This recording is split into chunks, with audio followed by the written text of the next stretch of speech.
Today, we're going to be talking about chatbots. So I've got the CEO and founder of a company called nModes, Sasha Uritsky. So this company is based here in Toronto, Canada. Go Canada!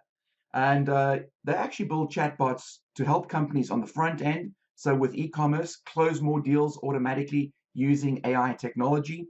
Also helping with the whole customer experience, making it more seamless and personal for consumers like you and I. And then thirdly, on the retention side, so customer service, these chatbots help retain customers a lot longer, obviously, which increases the lifetime value of our customers. Interesting note, actually, is that Montreal, Toronto, Waterloo apparently has the highest concentration of sort of AI, machine learning, big data scientists in the world. Recently, the premier of Quebec sort of signed a deal with Israel to have closer collaboration on AI, further sort of propelling Canada as a leader in this space. So this is huge. I mean, Canada is a hotbed for AI. As marketers, AI is huge. We may not see it sort of in our everyday activities because it's very much below the surface, but we will see more and more impactful AI as we sort of progress in the next 3 to 5 years. So now is the time to prepare. And a good place to start is chatbots because there's a lot of the chatbots out there already, and it's pretty easy to implement. So we're talking chatbots.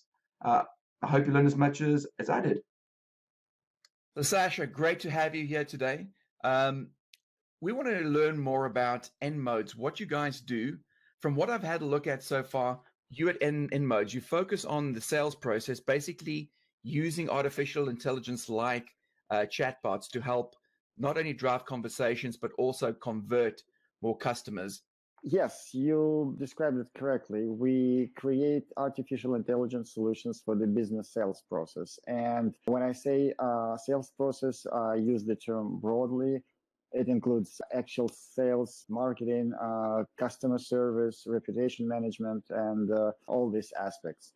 In terms of products, we offer solutions for the web, also for messaging platforms like Facebook Messenger or Skype or Telegram, other messaging platforms, also mobile solutions. As far as our technology is concerned, these are all different interfaces to the same AI. So an AI engine runs on the background, so to say, and you connect different interfaces like web chat or Facebook chatbot or mobile solution to the artificial intelligence engine.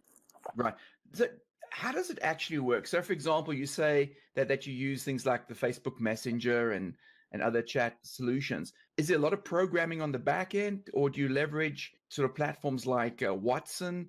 Or how difficult is it, and how much of that do you do? For example, is it difficult to program, and does your company do that? Yes. Well, let me maybe give you a brief overview of the existing product in the AI market. Okay. So there are two types of them. So there are AI solutions, and the examples would be IBM Watson or Microsoft Lewis or Amazon Alexa. So these are AI engines.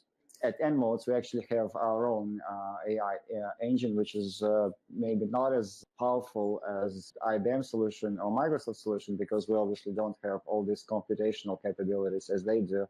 But it is lightweight, and it can deliver a lot of functionality that these guys can do.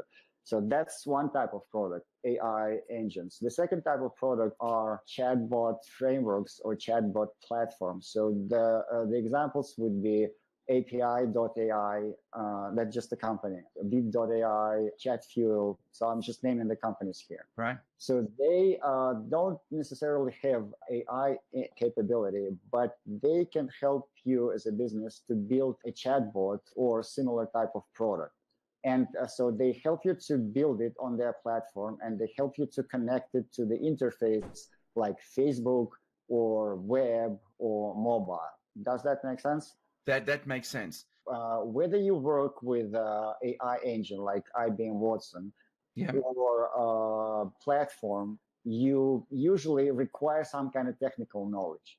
unless it is a very basic chatbot platform, like, for example, ChatFuel, which require a very minimum of technical knowledge. But because it is so simple in use, it has a limited functionality. So you can't really create a professional chatbot that represents a business using this simple ChatFuel platform.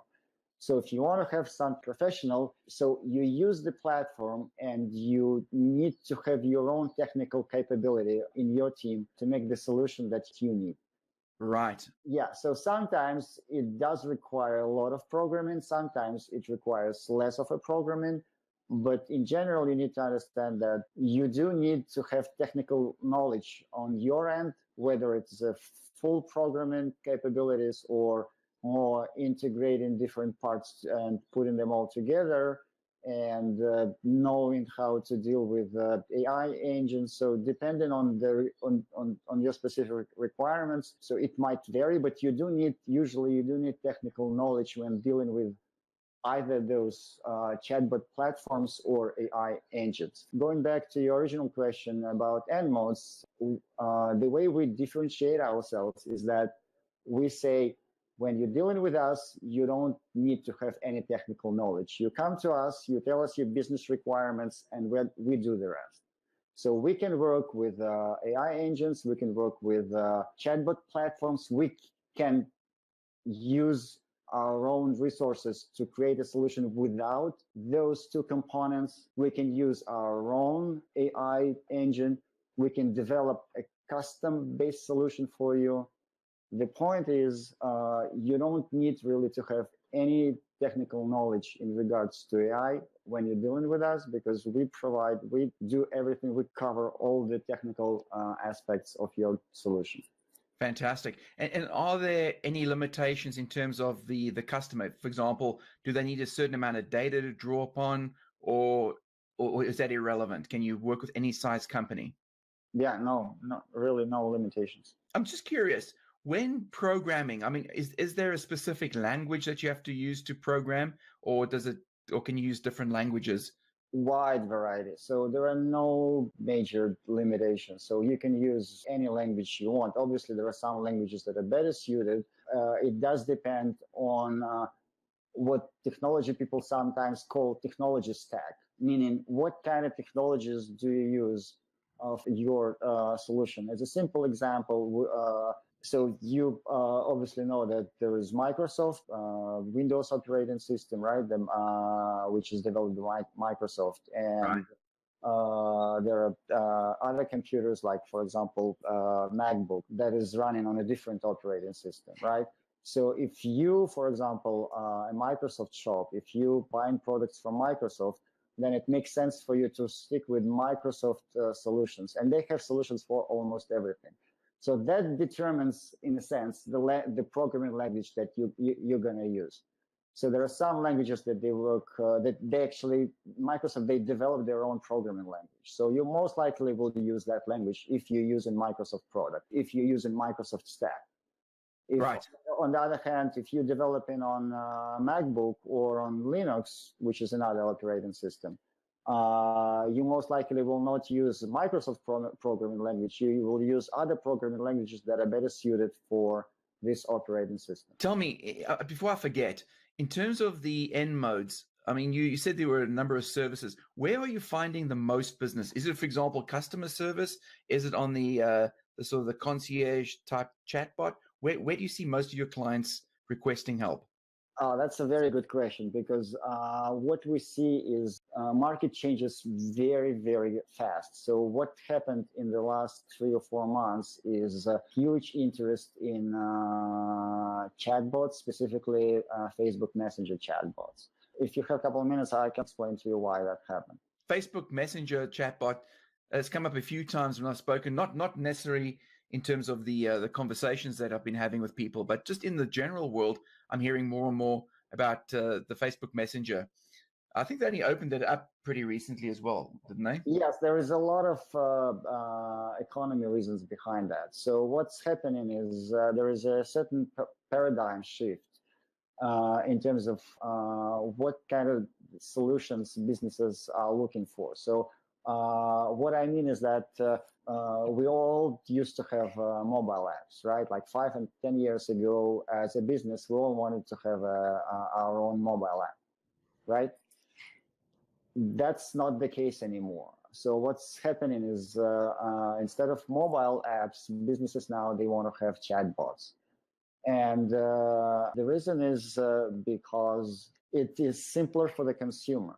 So with the chatbot, for example, you staying on Facebook as a consumer, and as we know, Facebook, they have more than 1 billion users. Right.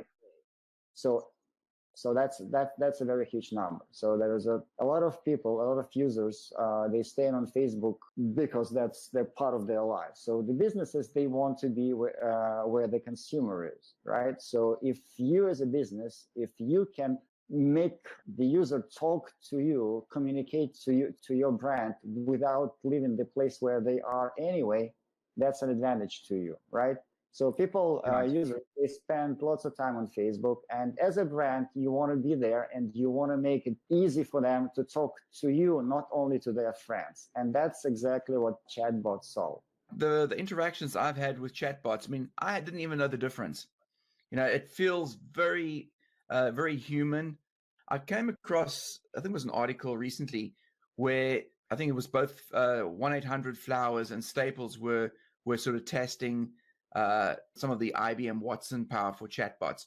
And what 1-800-Flowers have done is pretty significant. I mean, they launched, I think, the first quarter of 2017 in what they call conversational commerce, where the customers basically just, when they start engaging with the chatbot, it'll ask, what's the occasion, basically. You might say, it's for my father. Is it a birthday? Is it get well? And it walks you through this. And then they give the recommendation, and then they do the transaction through the whole sort of concierge experience. And I think they started with Amazon Echo, and then they went on, to your point, onto Facebook Messenger. And these guys have done some phenomenal sort of sales in the last quarter. So stuff like this really, I mean, it excites me, and no doubt excites other marketers around the world. And that's why I'm so excited to be speaking with you as well, because that really is, from what I can determine, is your space. I mean, if you got not only, I look back at websites, for example, where we'd say part of our positioning was, well, you have a website, it's there 24/7, you could be sleeping and the customer could still come.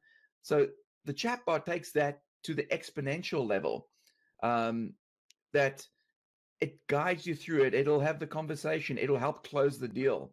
It's fascinating. And then I was looking at this morning, actually, I think it was Amazon Go, with their, yet again, leveraging AI to sort of guide the shopper through the whole experience on what to buy, making life a lot simpler and easier. In terms of working with people, your clients, what does the normal engagement look like? Let's assume I was a client. I wanted to bring some artificial intelligence to my business, and let's say we started with a chatbot to help with that sort of customer experience. Yes, obviously we want to sit down and identify your business goals, and as a next step, we would like to get some kind of formal requirements from you, but then ready to go. So we will obviously offer you our thinking in terms of how achieve the goals, what's the best way forward, and we will tell you what kind of technologies we plan to use, and we will, if you want, give you a formal proposal, and that's the entire process. It might take it might be as quick as 1 week. So I assume the best way to get hold of you is through your website? Yeah, website, email, telephone, regular means of communication, yes. Perfect. Now, I was curious, in terms of sort of AI trends, what, in the business that you've been in, what general artificial intelligence trends have you come across? Where do you see the market going? This is a very generic question. The big trend is the AI is coming, and it's going to influence all aspects of our lives in terms of sales process, the major trend, which is going to happen in the next 5 to 15 years, is AI taking over of the sales process, really. So it has many advantages. You need to train it only once. It doesn't take days off, no holidays, no sick days.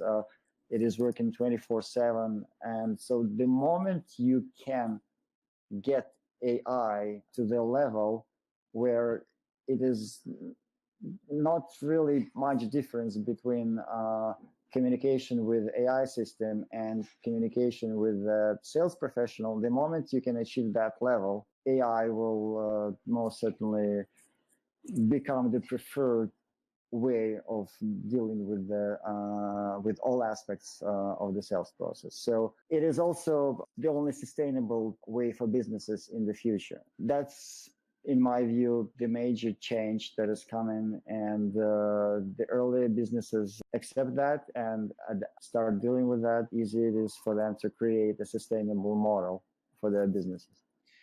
I agree. I mean, I think it's going to be hugely transformational. And I would imagine even before the 10 to 15 year mark, or I mean, already, as you said, we're starting to see human beings taken out of the process, because I think we're also emotional, we cost money. Whereas if you can eliminate those kinds of costs, and you got that sense of predictable, and a predictable experience and scalable, so you really get the opportunity to scale one-on-one with customers and give them that sort of personalized experience.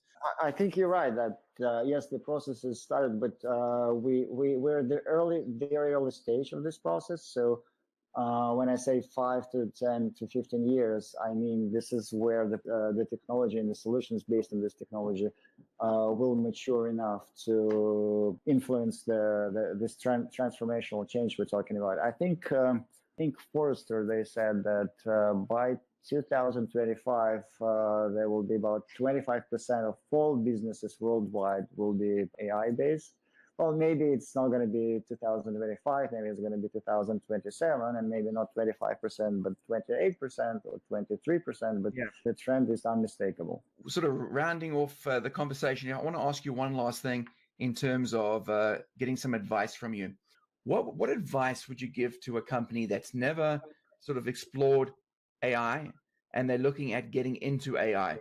What kind of advice would you give them? The company never explored AI. I think the first thing is to embrace this concept, to embrace this future, which we as human beings we might not necessarily even like, but it is coming. So for success of the business, we need to understand this as fast as possible. That there is this big paradigm shift is happening, that AI is taking over, and so we need to be prepared. So that's the first type of advice, I guess. Now, if you already done that step, if you're ready to explore the opportunities AI offer to your business, then the second step, start with your business needs. So define your goals, and there are two options. Either you can understand on your own, if you're comfortable enough with the technologies that are on the market, if you understand the trends that are happening, so you can